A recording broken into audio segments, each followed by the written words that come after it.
පින්නතුනි ධර්මදේශනාවේ මාතෘකාව හැටියට මා යොදා ගන්න කල්පනා කළේ ධම්මපද පාළියේ සහස්‍ර වර්ගයේ සඳහන් වෙන ගාථා රත්නය. සහස් සම්පිචේ වාචා අනත්ත පද සංහිතා ඒකං අත්ත පදං සෙය්‍යෝ යං සුත්වා උපසම්මති. මේ ගාථාව අපේ බුදුරජාණන් වහන්සේ දේශනා කළේ ඊටා විශේෂිත කාරණාවක් නිමිති කරගෙන. මේ ගාථාවේ සරල තේරුම අපි කෙටියෙන් සිහිපත් කළොත් සහස් සම්පිචේ වාචා අනත්ත පද සංහිතා. ශ්‍රවණය කරන අයට අනර්ථයක් කරන වචන දහසක් අහනවට වඩා ඒකං අත්ත පදං සෙය්‍යෝ අර්ථ සහිත වූ එක වචනයක් ශ්‍රවණය කරන එක ඊටාම වටිනවා. යං සුත්වා උපසම්මිති. අනර්ථ සහිත වචන දහසක් අහනවට වඩා අර්ථ සහිත වූ එක වචනයක් අහගන්න එක හරි වටිනවා කියන එකයි මේකේ සරලම තේරුම. කවුරු අරබයා කුමන කාරණාවක් නිසා මෙවන් ගාථාවක් දේශනා කළාද? අපේ බුදුරජාණන් වහන්සේ රජගහ නුවර වැඩ ඉන්න කාලේ. මේ රජගහ නුවර හිටියා ලොකු හොරු පිරිසක්.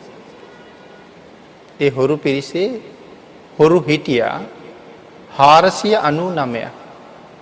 500කට එක්කෙනෙක් අඩුයි. මෙතෙන්ට 500 වෙනිය සම්පූර්ණ වුණා පස්සේ කාලෙක. ආන්ගේ පුජ්‍යලයා ආරමුණු කරලා තමයි මේ ගාථා රත්නය දේශනා කරන්නේ. තඹ දාටික කියලා තමයි මේ හොරු කණ්ඩායමේ 500 පූර්ණේ කරපු කෙනා හැඳින්වුවේ. තවත් ඔහු හඳුන්වපු නමක් තිබුණා තඹ දැලියා කියලා. තඹ දැලියා කියන එක තමයි තඹ දාටික කියලා කියන්නේ. ඇයි මේ තඹ දැලියා කියන්නේ මෙයාට? එනතන මේ පිරිමි ළමයි තරුණ වයසට එළඹෙනකොට ඒ අයගේ මූණේ ටික ටික රැවුල මතුවෙන්න පටන් ගන්නවා. ඉස්සරලාම ඇදෙන රැවුලට අපි කියන්නේ දැලි රැවුල කියලා. දැන් එතකොට මෙයාත් තරුණ වයසට එමින් ඉන්න කෙනෙක්. මෙයාගේ ඇස් දෙක බොර පාටයි. ඒ නිසා ධර්මයේ හඳුන්වලා තියෙන්නේ පිඟුවන් පාට ඇස් කියලා. සමහර අයගේ එහෙම ඇස් තියෙනවා අපි දැකලා තියෙනවා. දැන් මෙයාගේ අර ඉස්සරලාම ඇදෙන රැවුල තඹ පාටයි. සාමාන්‍යයෙන් කළු පාටයි. මෙයාගේ තඹ පාටයි. එතකොට දැන් මේ දැලි රැවුලනේ තඹ පාට. ආන් ඒක හින්දා තමයි තඹ දැලියා කියලා කිව්වේ. තඹ දාටික. හරි දරුණු පුද්ගලෙක්. හිත හරිම හයියයි. මෙයා තමයි ගිහිල්ලා අර හොරු කණ්ඩායමෙන් ඇහුවේ මම හරි කැමති ඕගොල්ලොත් එක්ක එකතු වෙලා ඕගොල්ලෝ කරන වැඩ කරගෙන ජීවත් වෙන්න. මමත් ඔයාලගේ සංවිධානයට බඳ ගන්න. ඊට පස්සේ කණ්ඩායමේ අය මේ පුද්ගලයා අරගෙන ගියා හොර නායකයා ගාවට. හරි ප්‍රඥාවන්තයෙක්. අරගෙන ගිහිල්ලා අලුත් පුරුෂයා ඉදිරිපත් කළාට පස්සේ හොර නායකයා මෙයා දිහා හොඳට බැලුවා. කේසාන්තයේ ඉඳලා පාදාන්තයේ දක්වාම බැලුවා. බලලා කිව්වා මෙයා අපේ කණ්ඩායමට එපා. මං කැමති නෑ මෙයා එකතු වෙනවට කියලා කිව්වා. ඒකට විශේෂ හේතුවක් තියෙනවා. මං කියවනේ අර හොර නායකයා හරි ප්‍රඥාවන්තයි කියලා. එයා දැනගත්තා මේ පුජ්‍යලයා හැබෑම යකෙක්. හරිම දරුණු පුජ්‍යලෙක්. කොයිතරම් දරුණුද කියලා තීරණය කළා කියලා සඳහන් කරනවා මෙහෙම. දරුවෙක් ඉපදුනහම මුලින්ම පෝෂණය වුණේ අම්මගෙන් කිරි බීලා. හොර නායකයා හිතනවා මොහුගේ පෙනුමේ හැටියට මොහු තමන් ජීවත් කරන්න අම්මා කිරි පොවපු පියයුර කඩාගෙන කාපන් කිව්වොත් කන්න පුළුවන් කෙනෙක්. තමන් වෙනුවෙන් අප්‍රමාණ දුක් විඳපු තාත්තගේ බෙල්ල කඩලා ලේ බීපන් කියලා කිව්වොත් බොණ්ඩ පුළුවන් කෙනෙක්. එහෙම කෙනෙක් අපි අතරට ගන්නවා කියලා කියන්නේ යම් දවසක අපේ මුළු සංවිධානයේටම මොහුගෙන් ලොකු හානියක් වෙන්න පුළුවන්. ඒකයි එපා කිව්වේ. එපා කීවට ගියේ නෑ. කණ්ඩායමට ගත්තෙත් නෑ. නමුත් මොහු මේගොල්ලෝ ගාවට වෙලා ඉන්නවා. අරගොල්ලෝ ගිහිල්ලා හොරකම් කරගෙන මංකොල්ල කාගෙන ආරක්ෂිත තැනට එනකොට මේ මිනිහා මෙතන ඉඳලා වතුර ගෙනල්ලා තියලා දර හොයලා තියලා කෑම උයලා තියලා පිළියෙල කරනවා. මෙහෙම කාලයක් ඉඳලා ටික ටික ලෙන්ගතු වුණා. ලෙන්ගතු වෙලා ආයෙත් එක්කෙනෙකුට කිව්වා නැවතත් ඕගොල්ලන්ගේ නායකයාට කතා කරලා බලන්නකෝ මමත් කණ්ඩායමට ගන්න කියලා.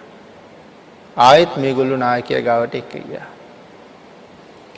පිරිසගේ උවමනාව නිසා ඇතුළට එන්න ඉඩ දුන්නා. නැතුව කැමැත්තෙන් ඉඩ දුන්නා නෙමෙයි. මෙහෙම කාලයක් කටයුතු කරගෙන යනකොට මේ හොරු කණ්ඩායම ඔක්කොම රජුරවන්ට අහු වුණා. දැන් හොරු 500 දෙනාම රජුරවන්ගේ ග්‍රහණයට යටත් වෙලා. දරුණු හොර කණ්ඩායමක් නේ. 500 දෙනාම හිස ගසා දාලා මරන්න නියෝග කළා. දැන් 500 දෙනාම දංගෙඩිය ළඟට ගෙනහිල්ලා. ප්‍රශ්නයක් තියෙනවා කවුද මේ කට්ටියගේ බෙල්ල කපන්නේ? එහෙම කෙනෙක් හොයාගන්න ඕනේ දැන්. අන්තිමට මෙයාලා තීරණය කළා මේ පිරිසෙන්ම කෙනෙක් අපි ඒකට හොයමු. ඒක බාර ගන්න කෙනාට ජීවිත දානි දෙමු. ඔහු මරන්නේ අනික් 499 මරමු.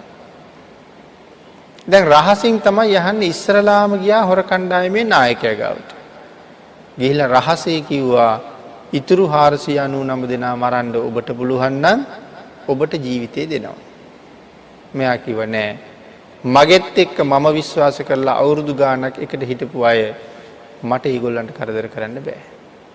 මම මැරුණත් මමත් ඒගොල්ලෝ එක්ක මැරෙන්නම් මට ওই ජීවිත දාන්නේ එපා.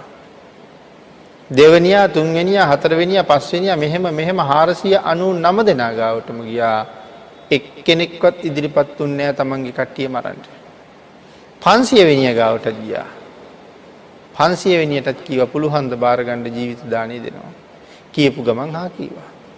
ඒ අර තඹදාට. දැන් ඔහු මේ 499 දෙනාගේම ගෙල කැපුවා. මේක නේද හොර නායකයා කලින් දැක්කේ. ඒකයි මං කිව්වේ නායකයා හරි ප්‍රඥාවන්තයි කියලා.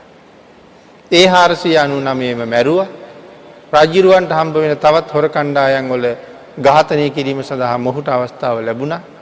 අන්තිම වෙනකොට මොහු රජයේ චෝර ඝාතක තනතුර ලබා ගත්තා. දැන් මෙයා තමයි චෝර ඝාතකයා. හැබැයි පින්නතේ මේ ගෙල සිඳිනකොට එකපාරින් බෙල්ල කපන්න ඕනේ. වදයට වාජනය වෙන පුජ්‍යලයටවත් නොදැනෙන්න ඕන ගෙල කඳින් වෙන් වෙනවා. ඒ තරම් සියුම් කඩුවකින් එකපාරින්ම ඒක කරන්න ඕනේ. එහෙම නොකරනවා නම් එයා මේ කාර්යයට සුදුසු කෙනෙක් නෙමෙයි.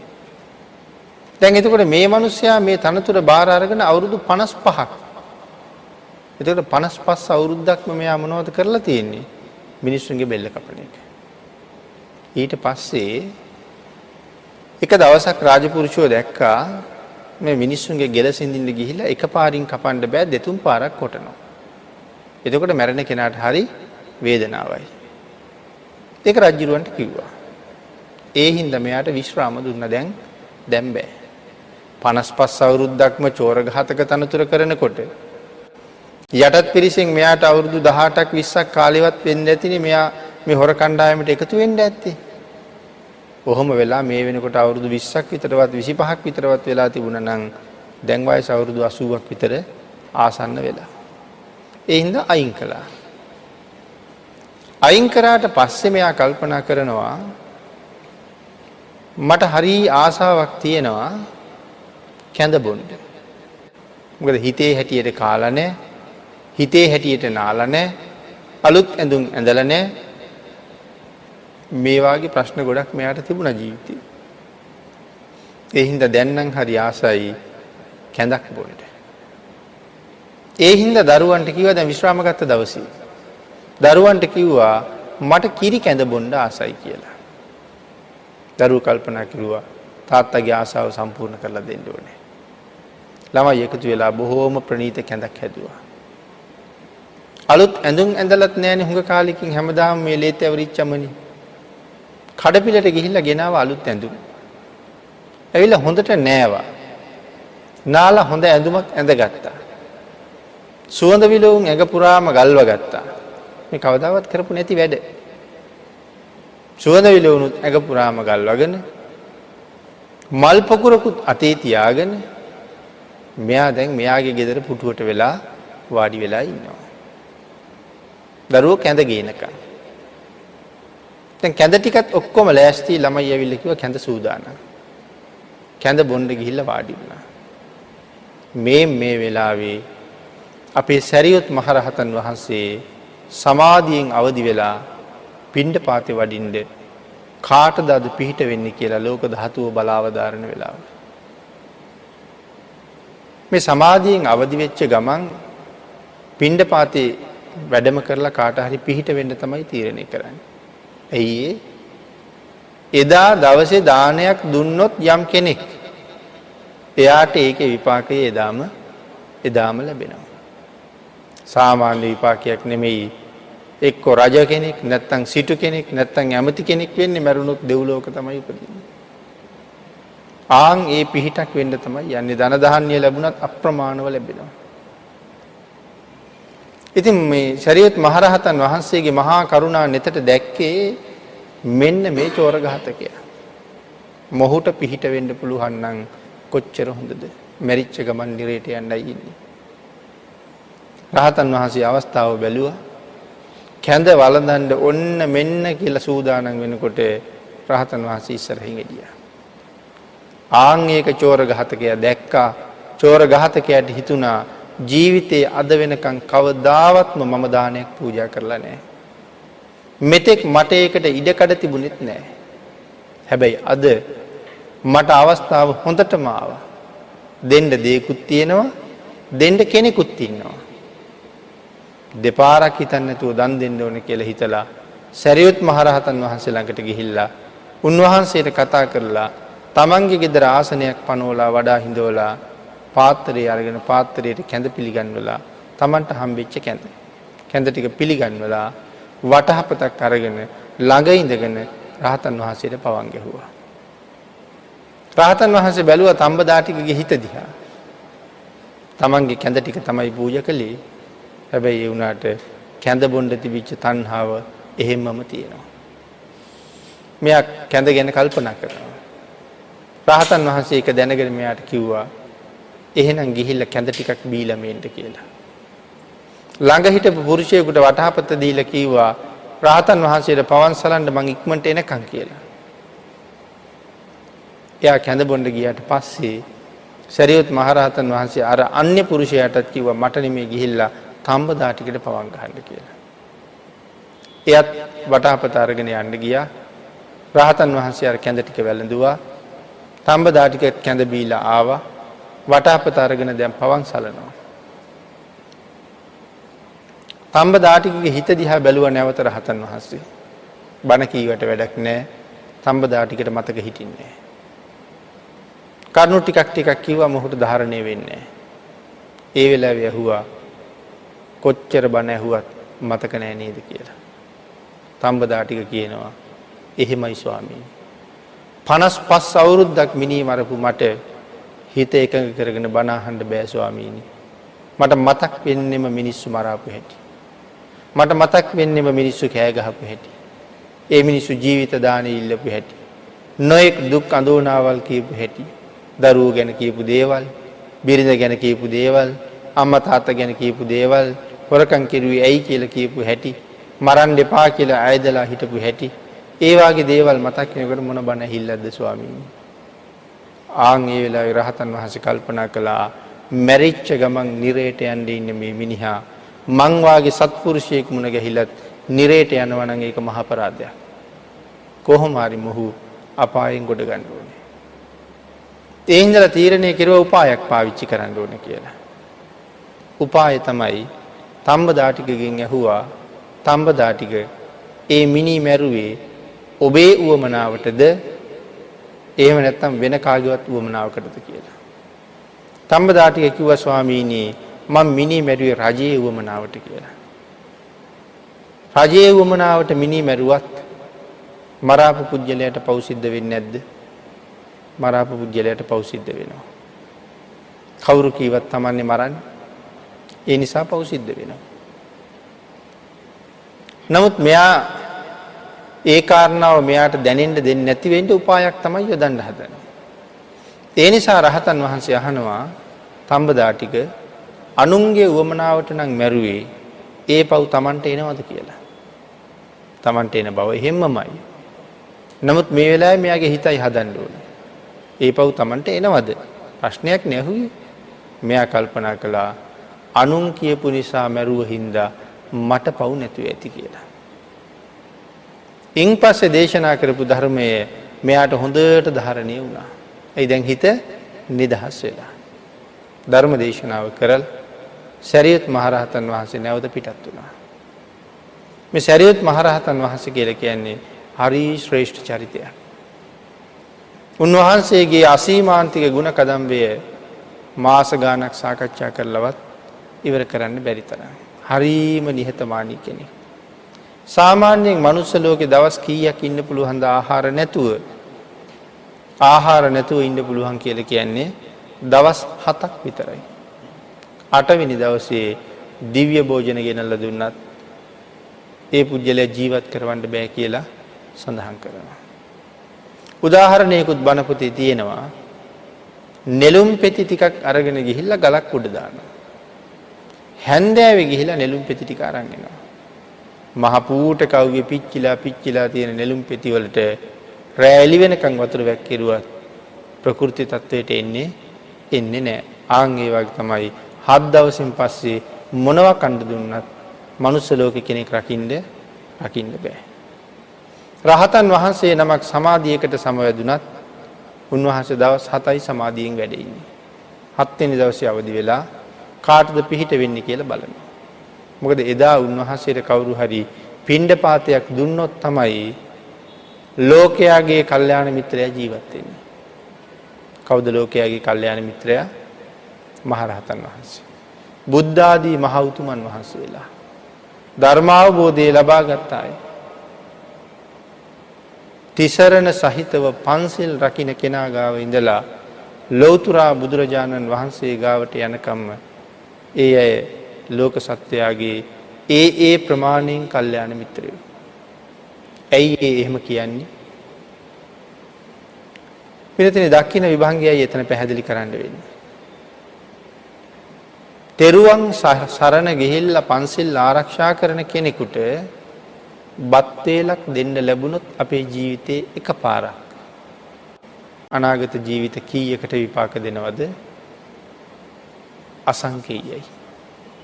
අනාගත ජීවිත අසංකේයයි. තෙරුවන් සරණ ගිහිල්ලා පන්සිල් රකින්න කෙනෙකුට කෑම වේලක් දුන්නොත් අනාගත ජීවිත අසංකේයයකට තමන් කෑම හම්බ කරගත්තා වෙනවා. මේ ජීවිතේ මෙච්චර දුක් විඳලා ලොකු රැකියාවකුත් අරගෙන සමහරට ලක්ෂයක් හමාරක් පඩිත් අරගෙන ඒ රැස් කරගත්ත මුදලින් මේ ජීවිතේවත් හරියට කාලා බීලා සියල්ල සම්පූර්ණ කරගන්න අපිට ප්‍රමාණවත්ද? මදි. මේ ජීවිතේ පවත්වන්නත් ඒක මදි. ඒ හින්දා රැකියාව කරන කාලේ නම් හොඳට වියදම් කළා. හැබැයි විශ්‍රාම ගියාට පස්සේ වියදම් ටික සීමා කරන්නේ ඇයි? ඒ මුදල් ටික වියදම් කරගත්තොත් ජීවිතේ පවතින තුරු ජීවත් වෙන්න මදි කියලා සැකයක් තියෙනවා. එහෙනම් ඒ හම්බ කරගත්ත මුදල් මේ ජීවිතේටත් මදිනේ. නමුත් තෙරුවන් සරණ ගිහිල්ලා පන්සිල් රකින්න කෙනෙකුට කෑම වේලක් දුන්නාම අනාගත ජීවිත කීයකට කෑම හම්බ කළා වෙනවද? අසංකේයයකට. එහෙනම් දානේ නම් මොන තරම් ශ්‍රේෂ්ඨද? හැබැයි ඒ කෑම හම්බ වෙන්නේ කොහොමද? අපි දුන්න විදිහට තමයි හම්බ වෙන්නේ. තිරිසන් සතෙකුට කෑම වේලක් දුන්නාම කොහොමද? අනාගත ජීවිත 100යි. එතකොට තිරිසන් වලට කෑම දෙන්න එක එක විදිහවල් තියෙනවානේ. සමහර කට්ටිය අනන්නෙම නැතුව ඔහෙ දෙනවා. ඉතින් අර සත්තුන්ටත් අනා ගන්නත් බෑ. එතකොට ඒගොල්ලන්ට ප්‍රණීතමත් නෑ. මං දුන්නේ එහෙමනම් මට හම්බෙන්නේ එහෙම කියන එක අමතක කරන්න එපා. සමහරලාට ගෙනහිල්ලා ඔහේ දානවා. අපි සමහර අයට කැම දෙනකොට සමහර අය කියන්නේ නිකන් මේ සත්තුන්ට දුන්නා වගේ දුන්නා කියලා. ඔහේ ගිහිල්ලා එක්ක වැල්ලෙම දානවා. අරගොල්ලෝ වැලිත් එක්ක කන්න ඕනේ. අපිට සංසාරේ හම්බ වෙනවා. හැබැයි හම්බෙන්නේ එහෙම. හිතන්න එපා මෙහෙම දුන්නාම අපිට රන් තැටි වල හම්බෙයි කියලා. දුන්න හැටියට තමයි ලැබෙන්නේ. අනලා ප්‍රනීතව පිළිවෙලට දුන්නා නම් අපිටත් එහෙම හම්බ වෙනවා. අනන්නේ නැතුව ඔහේ ගෙනහිල්ලා දැම්මා නම් අපිටත් එහෙම හම්බ වෙනවා. වැල්ලේ මඩේ අපිරිසිදු තැන දැම්මා නම් අපිටත් හම්බ වෙනවා අඩු නෑ. හැබැයි පිරිසිදු නෑ. ආන්ගේ දෙන විදිහට තමයි ලැබෙන්නේ.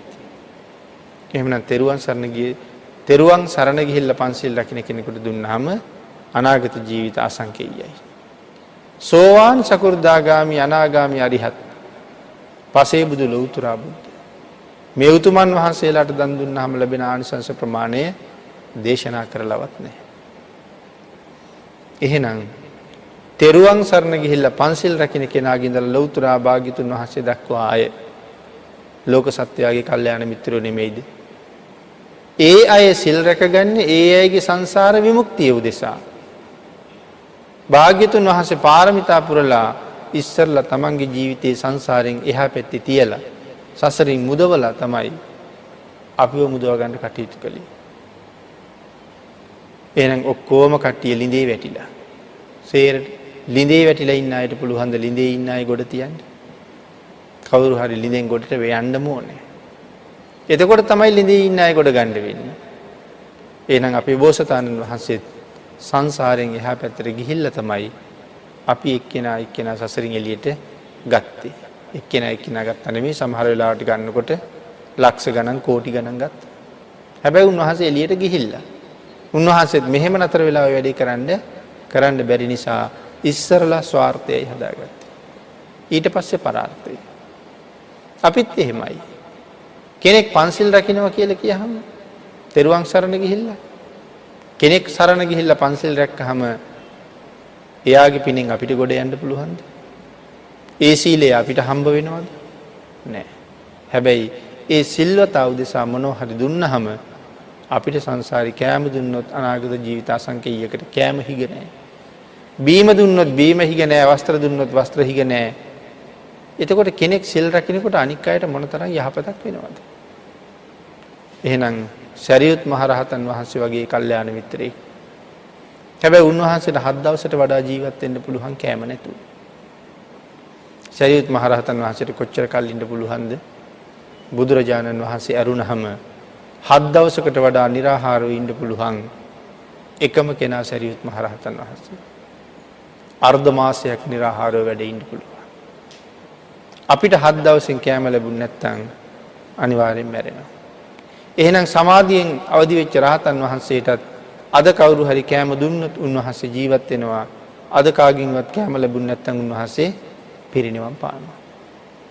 එහෙනම් මේ මහා සත්පුරුෂයන් වහන්සේ තම්බදාටික ගාව තියෙන ශ්‍රද්ධාව බලලා තම්බදාටික හොයාගෙන තම්බදාටිකගේ ගෙදර වැඩියා. තම්බදාටිකගෙන් කැඳත් වළඳලා තම්බදාටිකට බණත් දේශනා කරලා සරියුත් මහරහතන් වහන්සේ යන්න පිටත් වුණා. තම්බදාටිකත් පසු ගමන් කළා.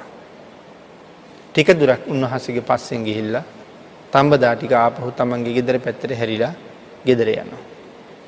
මේ එන අතරතුර තම්බදාටික මැරෙනවා. මොකක් වෙලාද මැරෙන්නේ? එළදෙනක් යනලා. තම්බදාටික කොහේ යන්න ඇද්ද? 55 අවුරුද්දක චෞර ඝාතකයා දෙව්ලොව ගිහිල්ලා ඉපදුනා. පුදුමද එතකොට කාරණාව. මේ තරම් පව් කරලත් ඔහු දෙව්ලොව ගියාද? මේ කාරණාව හරියටම දන්නේ නැති නිසා සමහර කට්ටිය නිර්මල ධර්මයට අපහාස කරමින් මේ කරුණ වෙනම විවේචනය කරලා විස්තර කරනවා. ඒ නිසා සමහර අය කියනවා ප්‍රාණඝාතය කළාට කමක් නැහැ. එහෙම නැත්නම් පන්සිල් කැඩුවට කමක් නැහැ. සසරින් මිදෙන්න ඒක තරම් ලොකු ගැටලුවක් නෙමෙයි කියලා. මොනවද දක්වන උදාහරණ? අඟුලිමාල කියලා කියන්නේ ඒත් සත්ව ඝාතකයෙක්, නමුත් රහත් වුණා. දැන් මෙතන බලහම තම්බදාටික කියලා කියන්නේ මිනිස්සු ඝාතනය කරන කෙනෙක්. ඒ වුණාට දෙව්ලොව ගියා. ඒ හින්දා අර මිත්‍යා දෘෂ්ටික පිරිස් ප්‍රශ්නයක් අහනවා. සත්තු මැරුවට අපිට දෙව්ලොව යන්න බැරි වෙයිද කියලා. පුළුවන් නම් කමක් නැහැ. ඒගොල්ලෝ තව ප්‍රශ්නයක් ඉදිරිපත් කරනවා. හොරකම් කළත් දෙව්ලොව යන්න පුළුවන්. වැරදි කාම සේවනය කෙරුවත් කමක් නැහැ. ඒකේ 아무තු පාපයක් නැහැ. සසරින් මිදෙන්න ප්‍රශ්නයක් නෙමෙයි ඒක කියලා. මොකක්ද ඒගොල්ලෝ ඒකට කියන උදාහරණේ? ඇයි සිරිමා වෛශ්‍යාවක් සිරිමට පුළුවන් වුණා නම් ධර්මාවබෝධය කරන්න අපි වැරදි කාම සේවනය කරාම මොකද? ඒක සසරින් මිදෙන්න බාධාවත්ද කියලා අහනවා. තමන් පෝෂණය කරන ස්වාමියෙක් ඉන්නකොට පරපුරුෂයෙක් එක්ක හැසිරුණොත් ඇයට පව් සිද්ධ වෙනවා. අම්මා තාත්තා යටතේ යැපෙන තැනැත්තියක් නම් ඇය තවත් කෙනෙක් එක්ක කායික සම්භෝගයක් ගොඩනගා ගැනීමෙන් ඇයට පව් සිද්ධ වෙන්නේ නැහැ. නමුත් ඇයත් එක්ක හැසිරුණ අනිත් සහකරුවාට වැරදි කාම සේවන අපරාධ පාපය සම්පූර්ණ වෙනවා. ඒ වගේ මේ සිල්පදේ ටිකක් ගැඹුරින් සාකච්ඡා කරන්න තියෙන එක. මේ කරුණු කාරණා නොදන්න නිසාද මිත්‍යා දෘෂ්ටික කණ්ඩායම් කියනවා සිරිමට පුළුවන් නම් සෝවාන් වෙන්න. ඇයි අපිට බැරි කියලා. රාරක්කු පාවිච්චි කළාට කමක් නැහැ කියලා කියනවා. ඇයි? සන්තති කියන අමාත්‍යා 7 දවසකට රජ වෙලා දවස් 7ක් සුරාපානය කළා. උදේ ඉඳලමත් සුරාපානය කළා. හැබැයි එයාට විශේෂ කාන්තාවක් රජුරුව දුන්නා. සතුටු වෙන්න කියලා. නටන්න, ගයන්න, බලන්න කාන්තාවක් දුන්නා. ඒ කාන්තාව නටනටා ඉන්න වෙලාවෙම මැරිලා වැටුණා. ආන් ඒ ශෝකය ඉවස ගන්න බැරුව ගියා සන්තති ඇමතිට. අන්තිමට මතක් වුණේ මේ ශෝක ගින්න පාලනය කරන්න පුළුවන් කෙනෙක් මේ ලෝකේ ඉන්නවා නම් ඒ ලෞතර භාග්‍යතුන් වහන්සේ විතරයි. සන්තති එහෙම්මම ගියා බුදු පියාණන් වහන්සේ හොයන්න. උදේ ඉඳලා බීලා ඉන්න කෙනෙක්. සන්තතිට භාග්‍යතුන් වහන්සේ ධර්ම දේශනා කළා. පෙරපින් හොඳට තිබුණා. එයාට වහාම ධර්ම අවබෝධය ලැබුණා. සන්තති අමාත්‍යා දරාගෙන ඉන්න සියලුම රාජාභරණත් එක්කම රහත් වුණා. ආයුෂත් ඉවරයි. අර කාන්තාවත් එක්කමයි මැරෙන්න තියෙන්නේ මෙයාටත්. නමුත් මෙයාගේ අවස්ථාවෙන් ප්‍රයෝජන ගන්නත් එක්ක මෙයාට පුංචි වෙලාවක් තව ඉඳ තිබ්බා. ආන් ඒ කාලේ තමයි භාග්‍යතුන් වහන්සේ ගාවට ගිහිල්ලා මෙයා ප්‍රයෝජන ගත්තේ. රහත් වුණා එහෙම්මම. ආයුෂ බැලුවා ඉවරයි. පිරිනොම් පෑවා. ඉතින් නමුත් අර මිත්‍යා දෘෂ්ටික පිරිස් කියනවා සන්තති අමාත්‍යා බඩේ සුරාව තියාගෙනම රහත් වුණා නම් අපි සුරාපානය කරාම මොකද කියලා. සමහර පිරිසක් කියනවා සෝවාන් ආර්යයන් වහන්සේනුත් අතිනුත් පන්සිල් කැඩෙනවා කියලා. ඉතින් එහෙම විස්තර කරලා සසරින් මිදෙන්න බලාපොරොත්තු වෙන අයගේ ජීවිතේ වෙනත් පැත්තකට හරවහම ඒගොල්ලන්ට රැස් වෙන අකුසල් කන්දරාව ඒගොල්ලෝ දන්නේ නැහැ. භාග්‍යතුන් වහන්සේ දේශනා නොකරපු මිත්‍යා දෘෂ්ටියක් අහලා සසර වරද්දගත් අපිට මොනව වෙයිද කියලා අපිට තේරෙන්නේ නැතුව යනවා. නමුත් භාග්‍යතුන් වහන්සේ මේ කාරණාව අපිට දේශනා කළා. තඹදාටික මැරිලා ගිහිල්ලා දෙව්ලොව ඉපදුනා. තඹදාටික මැරිච්ච බවත් සරියුත් මහරහතන් වහන්සේට එදා උදේ දන් දුන්න බවත් නගර පුරාම ප්‍රචලිත වෙලා ගියා. භික්ෂූන් වහන්සේලා අතර මේක කතාවට භාජනය වුණා. භික්ෂූන් වහන්සේලා බුදුරජාණන් වහන්සේගෙන් ඇහුවා ස්වාමීනි 55 අවුරුද්දක් චෝර ඝාතනය කරපු තඹදාටික කොහේ ඉපදුනාද කියලා. අපේ බුදුරජාණන් වහන්සේ ඒකට උත්තරයක් හැපෙව්වා මහණෙනි තඹදාටික දෙව්ලොව ගියා කියලා. පුදුමයි සියලු දෙනාටම. රහතන් වහන්සේලාට පුදුම නෑ. පෘථග්ජන ශ්‍රාවකයන් වහන්සේලාට හරි පුදුමයි. ස්වාමීනි ඒ තරම් පව් කරලා කොහොමද දෙව්ලොව ගියේ කියලා ඇහුවා. ආන් ඒකට උත්තරයක් දෙන්නයි අපි මාතෘකා කරගත්ත ගාථා රත්නය භාග්‍යතුන් වහන්සේ දේශනා කළේ. සහස් සම්පිචේ ගාථා අනත්ත පද සංහිතා. කෙනෙකුට අනර්ථයක් කරන වචන දහසක් ඇහුවත් වැඩක් නැහැ. ඒ වචන අනර්ථයක්මයි කරන්නේ. හැබැයි අර්ථයක් සපයන එක වචනයක් ඇහුවොත් ඒක ප්‍රයෝජනවත්, ප්‍රමාණවත්, ශ්‍රේෂ්ඨයි. මහණෙනි දන්නවද? තඹදාටිකට අන්තිම වෙලාවේ මුණ ගැහුනේ මේ ලෝකේ ඉන්න හොඳම සත්පුරුෂයන්ගෙන් කෙනෙක්. එසේ මෙසේ කෙනෙක් නෙමෙයි. ස්වාමීනි කවුද?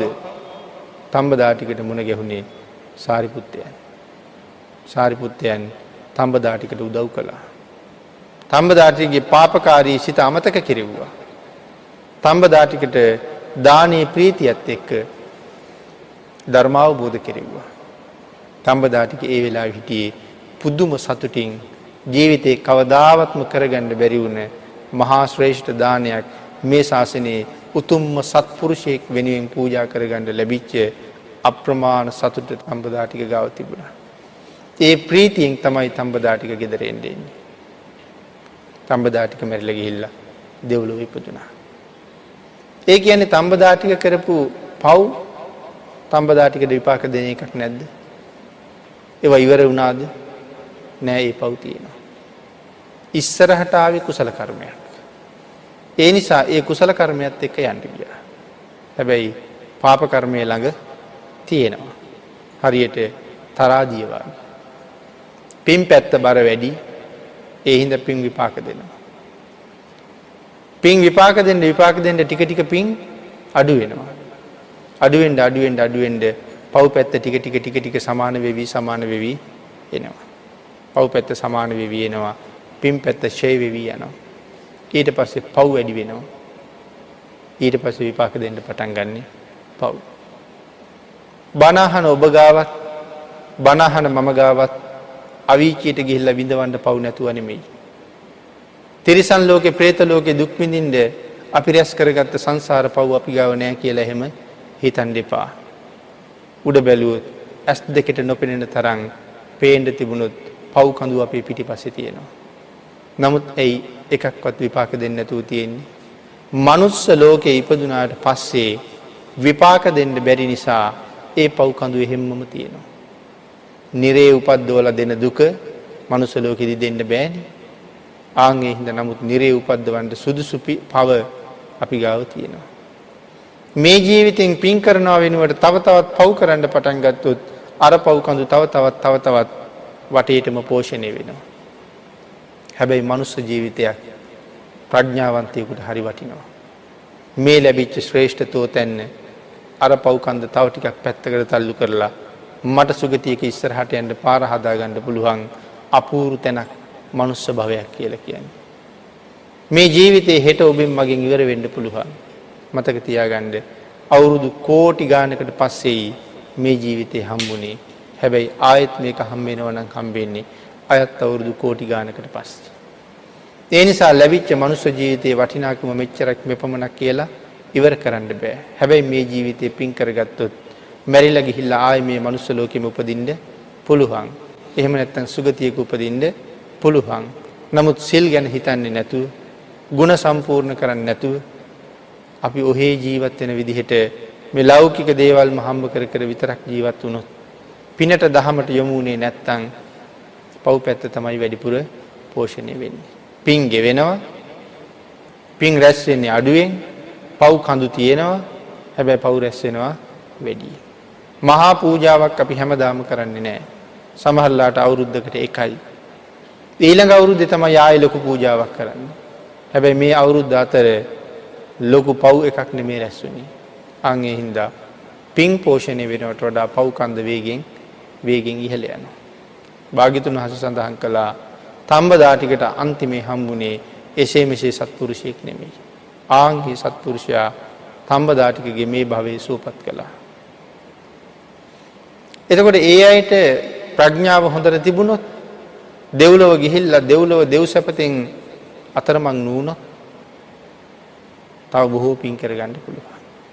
මනුස්ස ලෝකේ ඉපදිලා ඉන්නේ අප්‍රමාණ පින් කරලා.